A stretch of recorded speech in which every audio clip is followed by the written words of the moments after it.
இந்த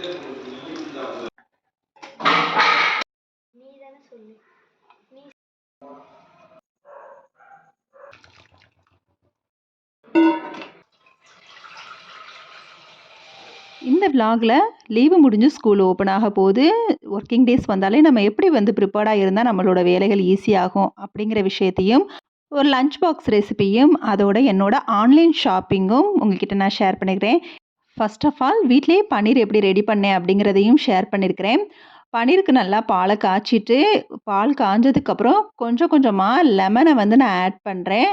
லெமன் எந்த அளவுக்கு எடுத்தோமோ அதே ஈக்குவல் அளவு தண்ணியையும் அதோட கலந்துக்கிட்டு நம்ம கொஞ்சம் கொஞ்சமாக ஆட் பண்ணோம்னா அப்படியே அது திரண்டு திரண்டு பால் வரும். பாலோட கன்சிஸ்டன்சி அப்படியே இந்த அளவுக்கு அந்த தண்ணி பார்த்திங்கன்னா லைட்டாக க்ரீனிஷாக இருக்கும். அந்த ஸ்டேஜில் நம்ம ஸ்டவ்வை ஆஃப் பண்ணிக்கலாம். பார்த்திங்கன்னா இந்த அளவுக்கு தான் வந்திருக்குது. நான் ஸ்டவ்வை ஆஃப் பண்ணிட்டேன். இப்போ ஒரு ஸ்ட்ரைனரில் ஒரு கிளாத்தை வச்சு அதில் இந்த பன்னீரை நல்லா வடித்து எடுத்துடுறேன். ஃபுல்லாக வடிச்சிட்டு நல்லா அதை பிழிஞ்சு எடுத்துட்டு அதுக்கப்புறம் அதில் நான் வாட்டரை ஊற்றி நல்லா அலச போகிறேன். நான் கொஞ்சம் கோல்டாக இருக்க வாட்டரை தான் வச்சு அலசுகிறேன். இது எதுக்காக அப்படின்னா அந்த லெமனோட ஃப்ளேவர் இதில் ஆட் ஆகாது. இல்லைனா அந்த புளிப்புத்தன்மை இருக்கும். இல்லைனா தயிரில் கூட நம்ம லெமன் ஆட் பண்ணுறதுக்கு பதிலாக தயிர் கூட கொஞ்சம் கொஞ்சமாக விட்டு நம்ம செய்யலாம்.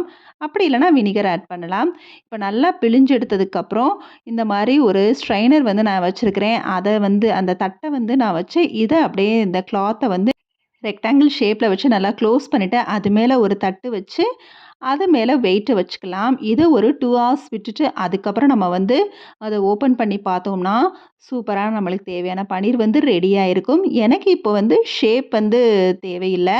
ஏன்னா லஞ்ச் பாக்ஸ்க்கு கொஞ்சம் சப்பாத்தியோட, அதாவது கொத்து சப்பாத்தியோட இந்த பன்னீரை அப்படியே ஒரு கொத்து பன்னீர் மாதிரி போட போகிறேன். அதுக்காக நான் இந்த மாதிரி ரெடி பண்ணியிருக்கிறேன்.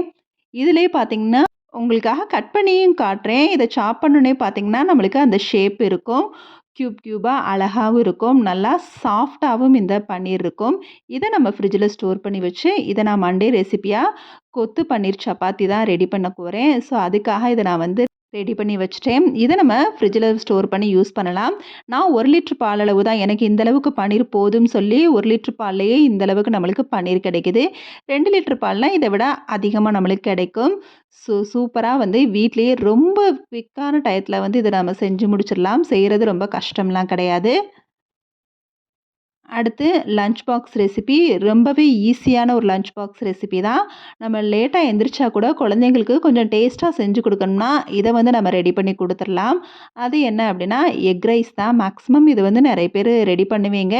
இருந்தாலும் சில பிகினர்ஸ் யாராவது இருந்தால், இல்லை இது வரைக்கும் எக் ரெசிபி யாரும் ட்ரை பண்ணாமல் இருந்தால் கூட அது அவங்களுக்கு யூஸ்ஃபுல்லாக இருக்கும். நான் பாஸ்மதி அரிசியில் தான் செய்கிறேன். இது நம்ம சீரக சம்பா அப்படி இல்லைனா நார்மல் பொன்னி அரிசியில் கூட செய்யலாம். நான் பாஸ்மதி அரிசியை அரை மணி நேரம் ஊற வச்சு அதை நான் நல்லா பாயில்டு வாட்டரில் போட்டு கொஞ்சமாக உப்பும் லைட்டாக எண்ணெயும் சேர்த்துருக்கிறேன். ஒன்றோட ஒன்று ஒட்டக்கூடாதுங்கிறதுக்காக. அரிசி வேகிற நேரத்தில் நான் கத்திரிக்காய் ஃப்ரைக்கு ரெடி பண்ணிகிட்ருக்கேன். ஒரு பவுலில் 2 ஸ்பூன் கடலை மாவு, 1 ஸ்பூன் மிளகாய்த்தூள், மல்லித்தூள், மஞ்சள் தூள், சீரகத்தூள், கரம் மசாலா தூள், மிளகுத்தூள் இதெல்லாம் ஆட் பண்ணி தேவையான அளவு உப்பும் போட்டு கொஞ்சம் லெமனையும் ஆட் பண்ணி கொஞ்சமாக தண்ணி விட்டு நல்லா கலந்து வச்சுருக்கிறேன். இதில் நம்ம கத்திரிக்காவை அப்படியே டிக் பண்ணி ஃப்ரை பண்ண போகிறோம். எக் ரைஸுக்கு 2 முட்டையும் அதோட தேவையான அளவு உப்பும் மிளகுத்தூளையும் போட்டு நல்லா கலந்து வச்சிடுறேன். இப்போ அரிசியும் நல்லா வெந்துருச்சு. இதை வடித்து வச்சுக்கலாம். கத்திரிக்காவை வட்ட வட்டமாக வெட்டி வச்சுக்குவோம். உங்களுக்கு அறுக்கிற மாதிரி தெரிஞ்சால் அதை தண்ணியில் போட்டும் எடுத்து வச்சுக்கலாம். இப்போ நான் அதை டிக் பண்ணி ஒரு தட்டில் எடுத்து வச்சிடுறேன். எடுத்து வச்சுட்டு எக் ரைஸ் ரெடி பண்ணிவிட்டு அப்புறமா கத்திரிக்காவையும் ஃப்ரை பண்ணி வச்சுக்க போகிறேன். எக் ரைஸுக்கு ஒரு பேனில் எண்ணெய் ஊற்றி கொஞ்சமாக சோம்பு, கட் பண்ணி வச்ச பெரிய வெங்காயம் நல்லா வதக்கி விட்டுட்டு இஞ்சி பூண்டு பேஸ்ட்டையும் சேர்த்து வதக்கி விட்டு ஒரு தக்காளி பழமும் சேர்த்து நல்லா வதங்கிக்கலாம். நல்லா வதங்கினதுக்கப்புறம் தேவையான மசாலா ஆட் பண்ணிக்கலாம். மஞ்சள் தூள், மிளகாய் தூள், கரம் மசாலா, தேவையான அளவு உப்பு போட்டு நல்லா வதக்கி விட்டுக்கலாம். ஒரு 2 நிமிஷம் அதை நல்லா எண்ணெயிலே குக் ஆகட்டும். அதுக்கப்புறம் நம்ம கலந்து வச்ச முட்டை இதில் ஊற்றி ஒரு 2 நிமிஷம் விட்டுட்டு அதுக்கப்புறம் கலந்து விடுங்க. உடனே கலந்து விட்டோம்னா அப்படியே முட்டை பொடி மாஸ் மாதிரி ஆயிரும். இப்படியே நீங்கள் லேட்டாக விட்டு இது பண்ணிங்கன்னா தான் அந்த முட்டை பீஸ் எல்லாம் பெருசு பெருசாக கிடைக்கும்.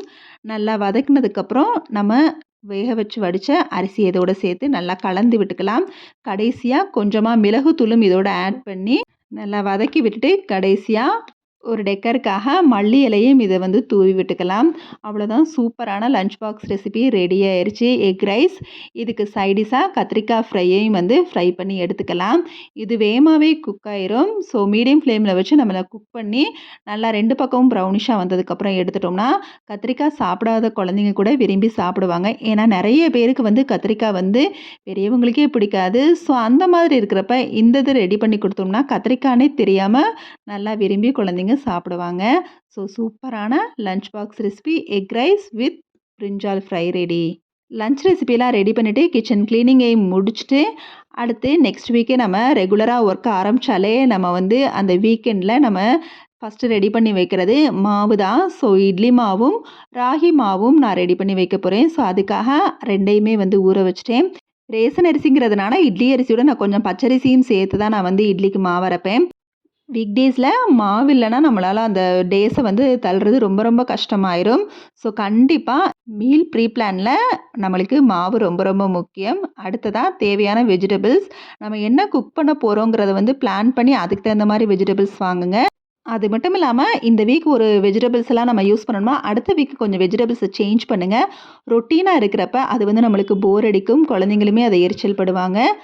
அடுத்து வெண்டைக்காவெல்லாம் வந்து ஃப்ரிட்ஜில் வைக்க தேவையில்லை. வெளியில் வச்சாலே அது நல்லா இருக்கும். உள்ளே வச்சோம்னா தான் அது முத்தி போன மாதிரி ஆயிரும். அடுத்து ஸ்நாக்ஸ்க்காக நான் வந்து கொஞ்சம் சக்கரவள்ளி கிழங்கும் வாங்கி வச்சுருக்கிறேன். ஸோ இந்த அளவுக்கு அந்த வீக் ஃபுல்லாக நான் என்ன ரெடி பண்ண போகிறேன் அப்படிங்கிறத பொறுத்து தான் வெஜிடபிள்ஸ் வந்து வாங்கி வச்சுருக்கிறேன். இதை தவிர்த்து நம்ம ரெகுலராக வீட்டில் இருக்கிறது இஞ்சி, தக்காளி, எலுமிச்சம்பழம் இதெல்லாம் அஸ் யூஷுவல் நான் எனக்கு வந்து ரெகுலராக வச்சுக்கிட்டே இருப்பேன். ஸோ அதை தவிர்த்து மிச்சம் உள்ள காய்கறிகள்லாம் வாங்கி வச்சுட்டேன். அடுத்ததா சூப்பரான ஒரு ப்ராடக்ட் தான் ஆன்லைனில் வந்து வாங்கினேன். ரொம்ப நாளாக திங்க் பண்ணது தான். வாஷ் பேஷன் இருக்குது. அதுக்கு மேலே வந்து நான் கண்ணாடி எதுவும் அங்கே ஃபிட் பண்ணலை. அதுக்காகவே கண்ணாடி வந்து ஆர்டர் போடணும்னு நினச்சி வச்சுருந்தேன். ஆனால் எனக்கு தேவை அங்கே இந்த இடத்துல வந்து ஆணி எதுவும் வந்து அடிக்கலை. ஸோ அதுக்கேற்ற மாதிரி ஏதாவது வந்து ஆர்டர் போடுவோன்னு சொல்லி பார்த்து தான் இந்த ஸ்டிக்கர் இருக்கிற மாதிரி வந்து வாங்கினேன். இது அப்படியே வந்து நம்ம வாலில் பேஸ்ட் பண்ணுற மாதிரி தான் இருக்குது. 5 ஸ்டிக்கர்ஸ் இருக்கனால நல்லாவே வந்து ஸ்டடியாக இருக்குது. நான் அதை வந்து உங்களுக்கு ஸ்டிக் பண்ணிவிட்டு காட்டுறேன். நல்லா அந்த இடத்த நல்லா வந்து தொடச்சி விட்டுட்டு அதுக்கப்புறம் தான் அதை வந்து பேஸ்ட் பண்ணணும். நல்லாவே ஸ்டிக்கியாக ஒட்டிக்கிடுச்சு. எனக்கு ரொம்ப பிடிச்சிருந்துச்சு. இதுலேயே ஓவல் ஷேப்பும் இருந்துச்சு. எனக்கு கொஞ்சம் ரவுண்டு கம்ஃபர்டபுளாக இருந்துச்சு. அதனால் இதை ஆர்டர் பண்ணேன். இதோட இந்த vlog முடியுது. கண்டிப்பாக இது வந்து உங்களுக்கு யூஸ்ஃபுல்லாக இருக்கும் நம்புகிறேன். வீடியோ பிடிச்சிருந்தா கண்டிப்பாக லைக் பண்ணி ஷேர் பண்ணுங்கள். மறக்காமல் நம்ம சேனலையும் சப்ஸ்கிரைப் பண்ணுங்கள். Okay bye. தேங்க்ஸ் ஃபார் வாட்சிங்.